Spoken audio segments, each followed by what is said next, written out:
position to succeed. Ball carrying versus pass protection. For example, there's a running back out of your backyard in Cincinnati, great production. In Oklahoma, Wisconsin, and Cincy. He's also a great pass protector. Is a guy like Tommy Walker on your roster Yeah, we try to keep a lot of people on our radars for sure. And, for us individually, the way that we operate, pass protection's a big thing. You obviously got to have skill to carry the ball, and you've got to have skill to be a pass game threat to some degree, and you've got to be able to protect. And the position with the Cincinnati Bengals is pretty demanding. It really is. And that's what Chase came in and really embraced is how do I become a complete back and stay on the field. And he became a pass protector. He became a threat in the pass game. And he's obviously a very talented ball carrier. So we look at all three, and we don't really rank them 1, 2, or 3. They kind of got to have it all for us to feel like they can be an every down contributor for us.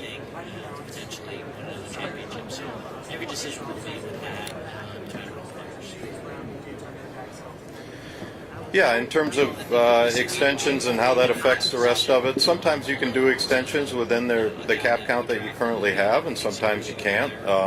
We juggle all those things. We have a number of resources, and we're going to use them the best way that we can to improve as many areas of our roster as we can. We have things that we definitely want to get done, and we've put a lot of time into it. We've had a lot of people involved in trying to sketch out the best plan. Now, the best plan never goes as orchestrated, but we have a good plan in place, and we're looking to improve our team in every way we can. And if that's with extensions, so be it. I think that for us, that's probably going to be hard to do. We got a lot of free agents. We're trying to get a lot of guys together. I think the best way to do that is probably with extensions on those 25 teams. Yeah, we're always trying to fit, where we're picking to the talent level. And we don't want to just reach for a need. And so we're picking 10th this year. We're not going to rank 10 of the same position in order and take the 10th best guy at his position. So you always have to be flexible in terms of the positions. But yeah, there are definite areas of our football team that we're looking to enhance, and it can come from within, but it has to. Some of it has to come from external sources, and the draft is a big chance for us to really hit on guys that can be long-term contributors for us, and then we'll look to free agency and maybe with some extensions, and we'll try to fill it in the best we can.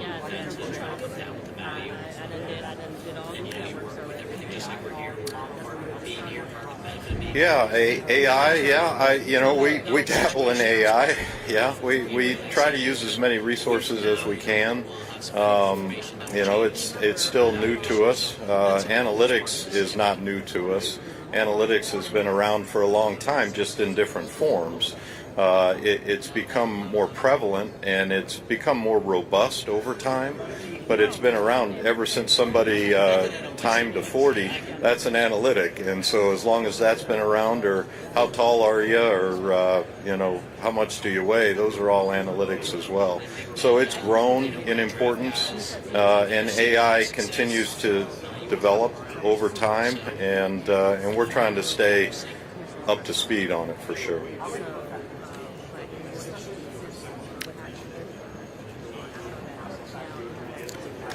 Age in terms of the college guys, we're getting a lot of variation there because a lot of guys are staying in longer. I don't believe a 25-year-old is old. I think a 25-year-old is young. Still has a lot of football left in his body. So it's a data point. It's something we're aware of. It might affect the longevity down the road, but sometimes it can also be a benefit. The guy's a little more mature in his body, a little more stable maybe in how he conducts himself in his personal life or whatever it is. But age is a number. Guys are playing longer these years, and so it's a factor, but it's not a big factor for us.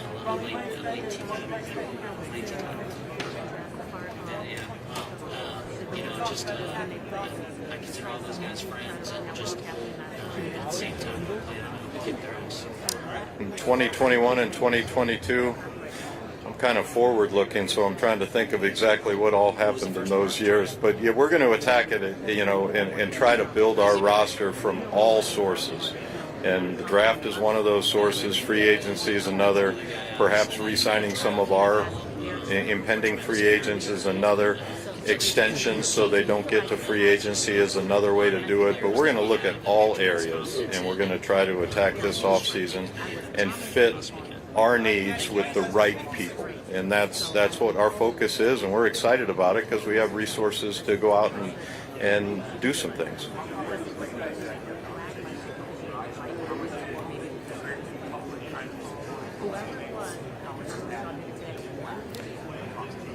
With Dalton Reisner, he came in late to the process, really fit in. I thought it ended up being a great fit for him in how we play, and he became a great fit for us and came in and filled the need for us, did a nice job, fit in well. I've got a ton of respect for him. Really enjoyed getting to know him. He's really, a fantastic person just to be around in the locker room on a day-to-day basis. And he's a guy that we've talked to, and we'll see if we can get something done. He's got decisions to make, and we've got decisions to make, and he's a guy that we like a lot.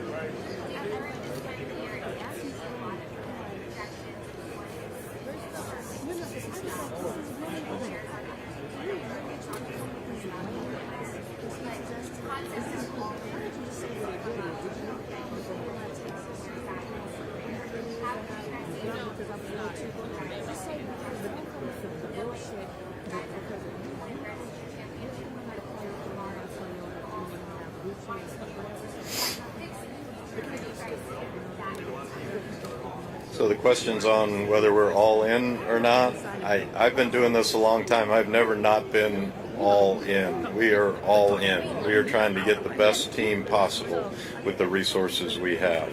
Last year we went all in. We signed over $400 million worth of contracts going all in. That's what we do. We want to be all in. We're trying to put the best roster together every year, and this year is no different.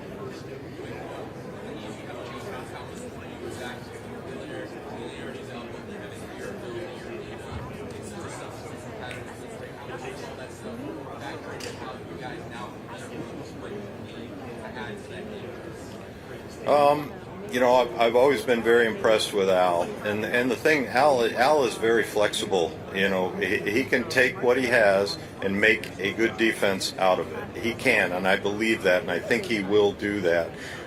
He has a vision for what he wants to be, and it's my job to go out and fill the needs that will fulfill that vision that he has. And so, yeah, do I have 100% confidence that we'll get that done together? I do. I believe in Al. I believe in Zach. I think their vision is the right vision, and it's on the guys in the personnel department, with their help, to go out and identify guys and then see if we can get them signed. It's a two-part thing. You can want somebody and maybe they don't want you, or they go somewhere else and they're not available to you. But we want to identify the right ones, then we want to go out and attack and see if we can get them to Cincinnati.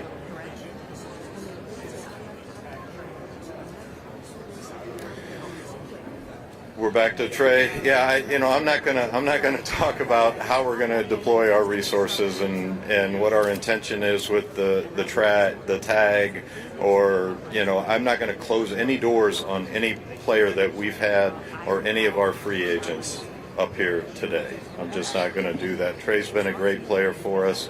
He didn't have the year he wanted this year. We didn't have the year we wanted this year. Those are factors, and we'll see where we go from there. But in terms of how we're going to deploy the tag, if we are going to, that's not something I'm going to talk about here.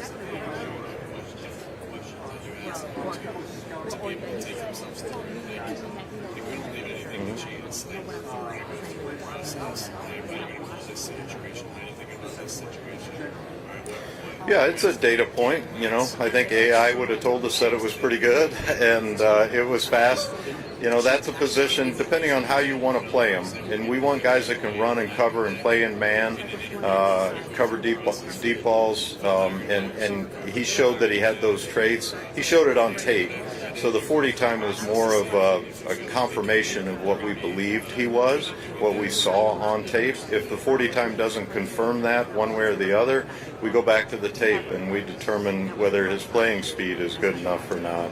But it's always comforting to know that a player you feel is fast comes out and runs fast, then you're pretty confident in your assessment.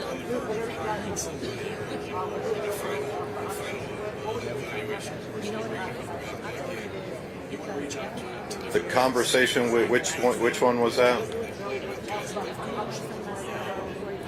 Yeah, I haven't had a real good time to sit down and have a debrief with Joe, if that's what you're asking. I've had a few conversations with him, and I always enjoy our interactions. I really do. I can tell you, he doesn't feel the season went well, and neither do I. So I think we're aligned on that. Yeah.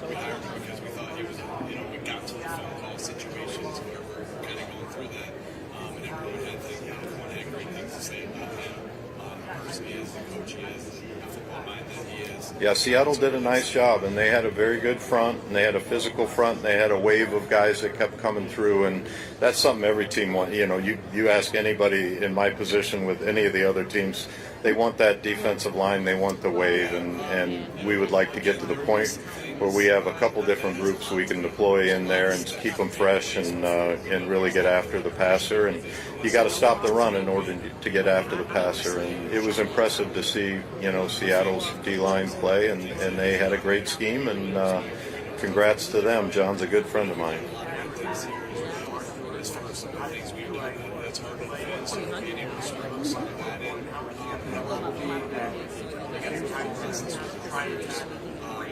Yeah. I'm excited about Shamar. All of us are excited about Shamar. The first year didn't go the way he wanted. He didn't have a ton of practice. He played healthy in the first game, and then he wasn't healthy the rest of the year. And that's tough on a young guy, because when you're not healthy, you're also not practicing. And so he didn't get those reps. To his credit, he had never been injured in his football career ever. And he had two pretty significant injuries this year, battled back to be able to get on the field for us, and that was that was good to see. That was good to see, his ambition and his drive to, I'm getting back out there, I'm not going out like this, I want to play. And so those were all positives. But to analyze his season is tough, because he really wasn't healthy beyond the first game.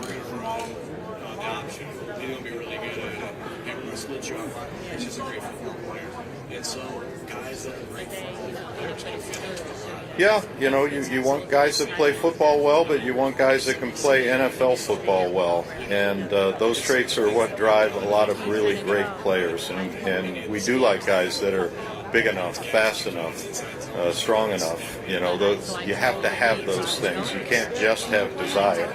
Desire with not any physical traits, you're going to be doing my job, and you're not going to be playing NFL football for us. But there's a marriage between the two. Young guys like those two that you mentioned, those guys have a lot of future in front of them, and so we want to build that future with them, and we believe that that'll be a really positive future. Yeah.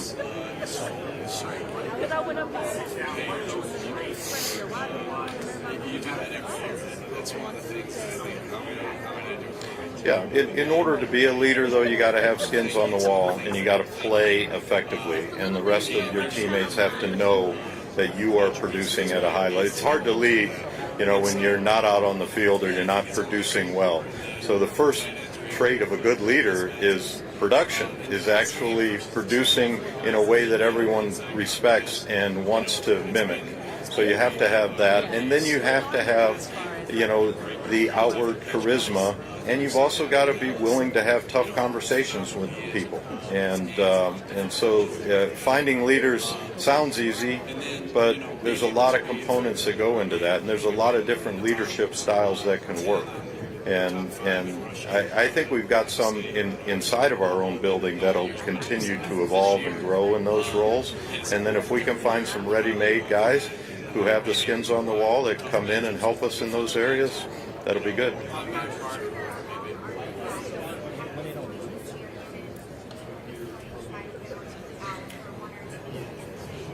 Yeah, again, you go through, you're able to go through and talk to all these different guys.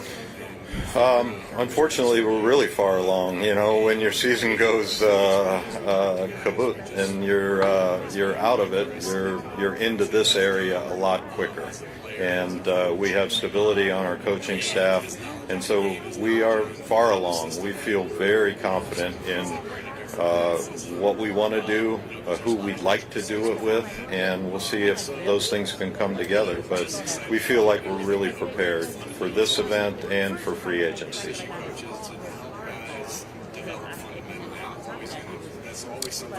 The most important traits. Can this guy give that in front of him? Can this guy? Yeah, the number one trait, you have to love football. You have to be playing football because you enjoy the game. If you're playing football just because of what it brings you, it's normally not going to be a long-term thing for you. You have to be playing football because you love doing it. And so we really want to know, does the guy love football? If it didn't bring the things that NFL football brings, which are great, but if it didn't bring those things, would he still be playing? Would he still be playing in the Arena Football League or wanting to go to the CFL? Or does he love the game? And then we can build off of that. Does he have the traits to play? Does he have the speed, the size, the strength? Does he have the production? Can he develop the production? Those things all come after.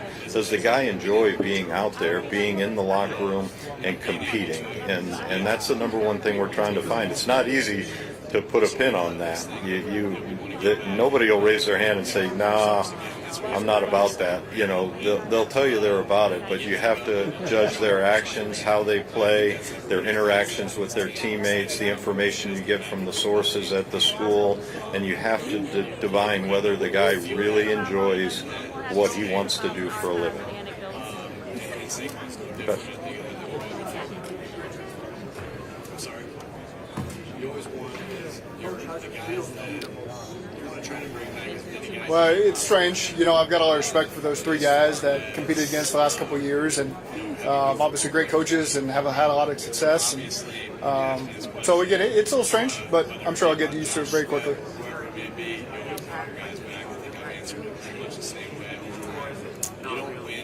Not for me to sit here and say today. Maybe those teams will evolve in different ways than they have over the last couple of years. And kind of impossible for me to say, but exciting for us. We got continuity, and so we got to capitalize on that and continue to build and move forward. Like I said, we've been through the highest of highs, we've been through lows together. That's when you come together as a football team. And with as Who's that? When you're going through the ups and downs together. And so, I love our team. And you name the guy, and I'm going to say, yeah, I'm back. How does a to be first time play caller drill that? I think Christian is a phenomenal football coach. I think every team, as I go through the interview process with OCs, I haven't been in those. Obviously, there's a lot of Zooms going on these day and ages, and so probably less film involved and more just speaking. Dan's probably the best guy to talk to. I think he went through some of that this year, but for like Dan Pitcher, for example, he's been an integral part of our process every single day he's been here. And he and I are lockstep in terms of how the plan comes together, how we're calling it during the game, all of our discussions during the game. So I think a lot of it's overstated when they talk about a first-time play caller. He hasn't called plays before. I think that's really overblown. Go find the best person and leader that can put it all together and the players respond to. And, those guys usually make pretty good OCs. Well, for me, critical. But at the same time, I know there's a difference in not calling plays and calling plays, and so I'm open to that. And Callie went through that too, and he got a head job, and so I get all that. But I'm happy to have him back. I was hopeful he wasn't going to go anywhere. But again, I got a staff that's worked for me for a long time, and so I want them to have great opportunities. I want them to always be searching for more, and I think that's how you got a great staff. So they're not content. They want to continue to do more, and they want more on their plate, and bigger opportunities. And so, I'm certainly open to that with Dan. How many do you have this year?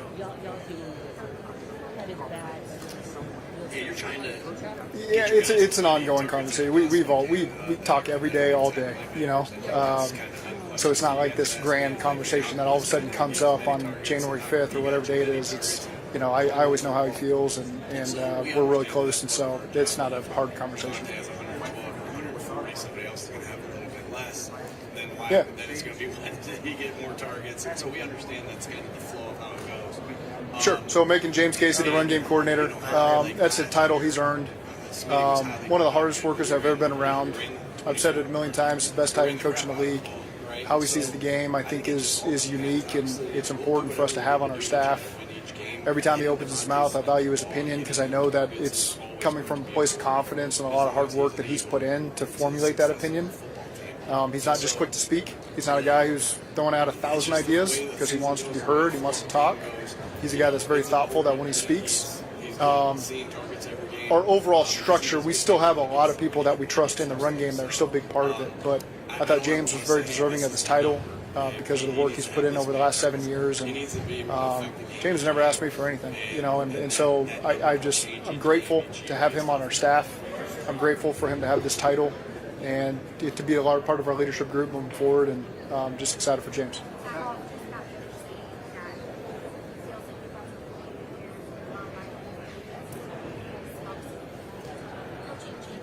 Yeah, I do. I do. I think especially when you look at our defensive staff, light years ahead of where we were last year. We were talking scheme every day and trying to get the speed on who our current players are, because a lot of these guys were obviously hadn't been here. We just hired them, and so now we've immediately we didn't take a very long vacation.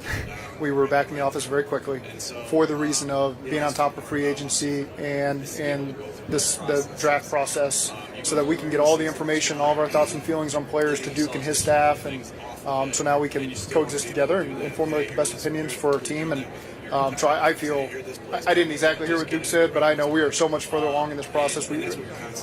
That's maybe the worst way to put it, but just we're in a very confident place right now as coaches. They always do their work ahead of schedule, but we're in a great place right now as coaches, and can get that information to guys. To see where that goes. Trend in the league, I get to worry kind of Hamilton. Do you feel like that is becoming more of a premium position now because of the way it's really challenging on offense? I think you just those are really unique players, and so those players that you mentioned, Kyle Hamilton doesn't walk through the door every single draft, and so again, we're still going through the process of trying to find the best players that fit us at whatever position they play, and those are three great players that pose a lot of challenges for offenses that face them. We didn't play Seattle, so I'm not as familiar. But again, we're just trying to find the best players that fit us that can help us go win a championship. I know James is up next, and I'll come. As a head coach, and so really happy with the way those guys have worked together. Look forward to Well, we go in, we get with our scouts and develop our thoughts on needs we might have on both sides of the ball, how they can help us, special teams as well. And then we jump into free agency and we see. We get with, our scouts do a great job getting with these guys during that negotiating process and figuring out what fits for us. And then you're ready to shift if something doesn't work out to another position. It's a fun process to be a part of. There's a lot of work that goes into it. You got to do a lot of work on a lot of players because, again, it's a very quick process that happens very fast that can shift in a moment's notice, and you got to be ready to go get another great player. And so our guys, our scouts and coaches have done a great job with the evaluation process, and I feel like we're in a good spot. be able to adapt to whether that's the kickoff role that we had to adapt to this year. That's your job as coach to figure that out. But you never know what that's going to be until. Yeah, I think that they all happen at different times. they weren't all day one of free agency. Some of those guys, I remember getting Von Bell several days in free agency. There's been others that have helped us that have come later on. And so, Dalton, we got Dalton in August this year, and he helped us. So we'll be prepared for the moment and see where it ends up for us. He's a teacher. He's a good teacher. I know that. Yeah, just a lot of good people there that helped me be where I am today. And, there was a lot of rookies at once. There was a lot of onboarding. Friends and loved ones there, and so really indebted to that and my part of the country. I don't think so, because I think every year is just different. I know I say that regarding a lot of different areas, but just putting young players on the field, it could be a different year as well. There might not be as many, because I feel like we got a lot of guys returning that have a lot of confidence in, and we'll see how it fits with free agency in the draft, and I'm excited to see how that process unfolds. Where are we doing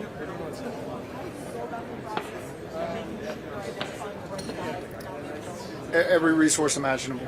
It's whatever connection we have to someone who's been around them, whatever scouting report we had on them coming out of college.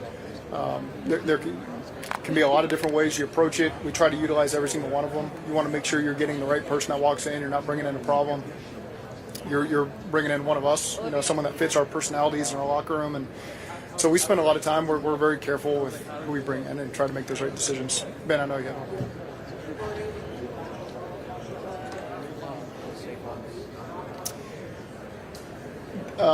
This is in my genre of favorite questions about things that I learned about Joe every year. I wouldn't say that I learned much about Joe this year. I love going to work side by side with him every single day and trying to execute a plan that can help us win. And he's one of the biggest competitors I've ever been around. And so as many people that you can get like Joe around you, I think is critical. He's a champion. He knows how to win. He's won before.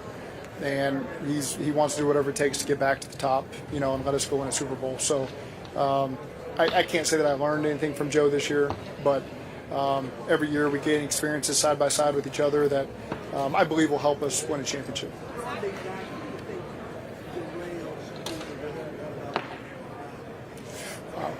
That's a great question. What derails quarterback development? I don't, I think here we have stability in our system with our coaches. So our guys know when they walk in the building what to expect, whether it's a backup quarterback or third string or scout team guy. We have a process that we feel works for us very well. I can't speak to what derails other quarterbacks. That's not really my spot to do that. I've got a lot of belief in our quarterback coach, Brad Craigthorpe, and Dan Pincher's been our quarterback coach, and that when guys walk in the building that we're going to do everything we can to develop them and get the most out of them if they step on the field.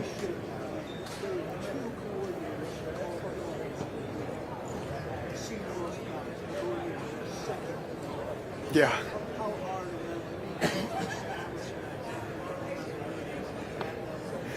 Well, there's not necessarily, because there's a lot of head coaches that call the plays. And so I think that's where it starts right there. There's a lot of head coaches that call plays in this league, and there's a lot of criticism that comes with calling plays. And so if you're just the coordinator and you call the plays, typically in 3 years you better put your house on the market. You're either going to be a head coach or you're going to be fired. I mean, that's the way it goes. And I'm not saying that at a jest. Like that's the truth. That's how it is. And so it's just a unique position that draws a lot of criticism, and that's kind of the fun part of it. I love doing something that people are passionate about, and it's just, it's, I don't know if I answered your question clearly, but I think you could write a whole story on that topic.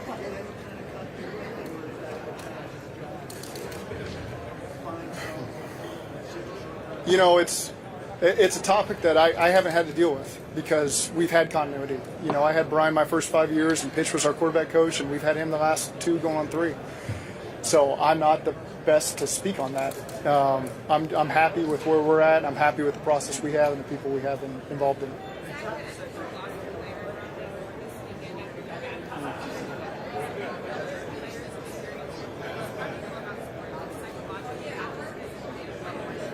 It's a great question. I think everyone would probably give you a slightly different answer because of how their place is, and try to be there for these guys. Do I always do enough? I don't know if I always do enough. I honestly don't. And you hear players that have gone through a significant injury that when you were there for them or someone was there for them, they're always very loud.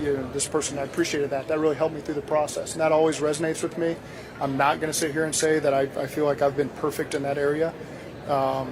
It's a great topic you brought up because it is important. It's not a throwaway. We do have to support these guys when they go through that stuff. It's you hope it never leads to a tragedy, but I know that's a tough topic that we got to continue to be better at.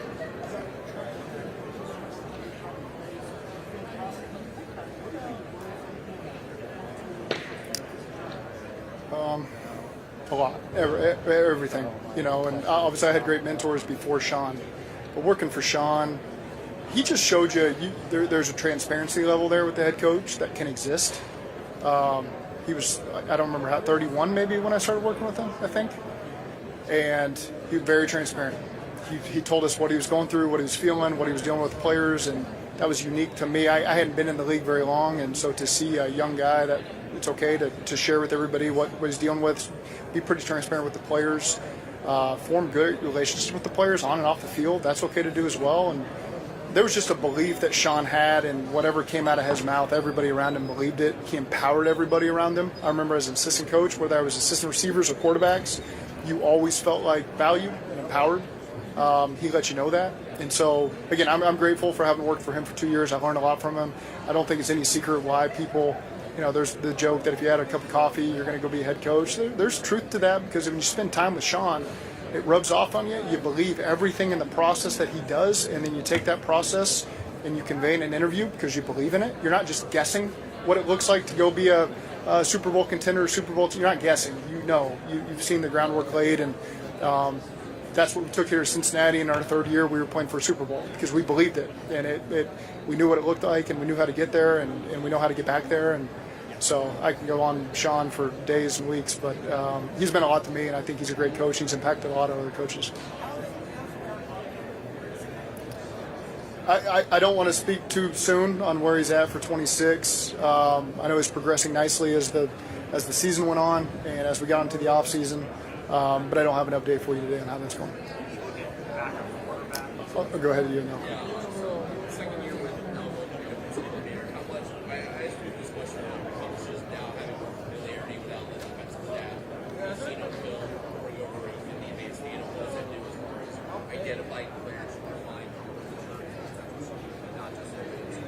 I think just for having coached those guys for a year, our defensive staff, they know exactly what we have in the building. A lot of young players coming on, a lot of veterans, how they fit with us. And so now what are our needs? And I'm not going to get into what our needs are, but guys that can walk in here and help us. And these interviews that we do with these guys help us. We get to know these people. We get to put a name with the face as we watch the tape and all the traits we're looking for. And so it's exciting to have that staff back for a year or two and to be able to attack the draft with these guys. I think that's a lot of fun for me and for them. Someone over here.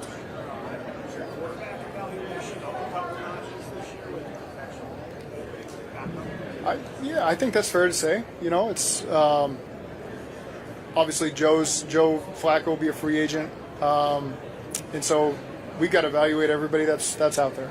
And I don't know where to fall. I don't know where to fall in free agency or the draft, but certainly something we're going to be paying attention to.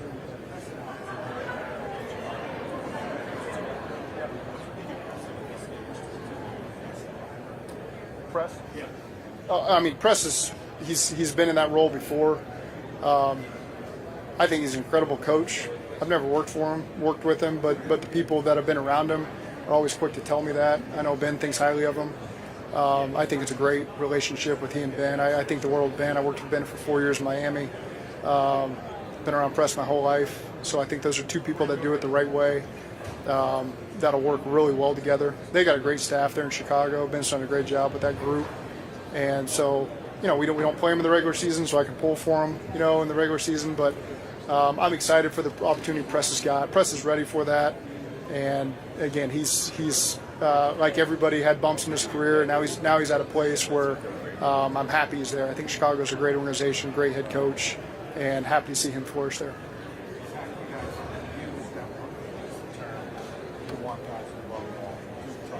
Yeah.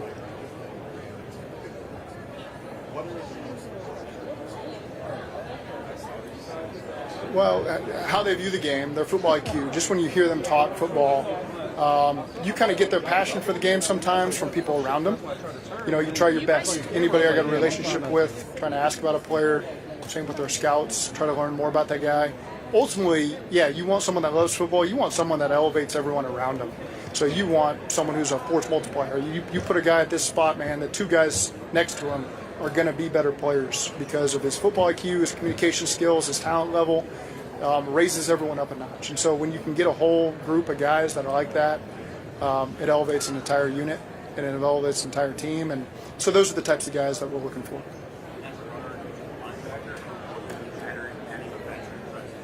Not just for adding to the group, what do you prepare Demetrius as they need to come to? I think we're open to however it will fall, you know, and so again, without getting too early into it, we're still in February, we're not in free agency yet, draft, but I'm excited about the development of those two guys. I think they got some experience that you couldn't have bought with them on the sidelines, and so they learned from that. They have really bright futures, and now we'll just see how it falls for the rest of the spring and see what the competition looks like in OTAs. Coach, you work hard.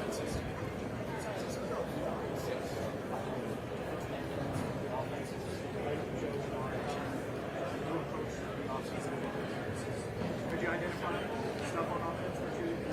Well, I think there's things we need to be better at. We didn't take care of the football this year, and so it doesn't matter what kind of talent we have on offense. We did a poor job in the turnover margins on both sides. Defense got better as the year went on, but offensively, you know, we didn't finish in an area that puts you in the playoffs or wins divisions or anything like that. So I think forget about the talent level. Those are things that as coaches and players, we got to do a great job capitalizing on to give ourselves the best chance. And, you know, we did hit the top of how we wanted to play in any area on our football team, and that's all three phases. And so I do think that we've got a lot of talent. There's probably not a lot to do on offense with our personnel. Doesn't mean we won't evaluate guys that can help us. But again, I do want us to continue to play better on that side of the ball to help everybody.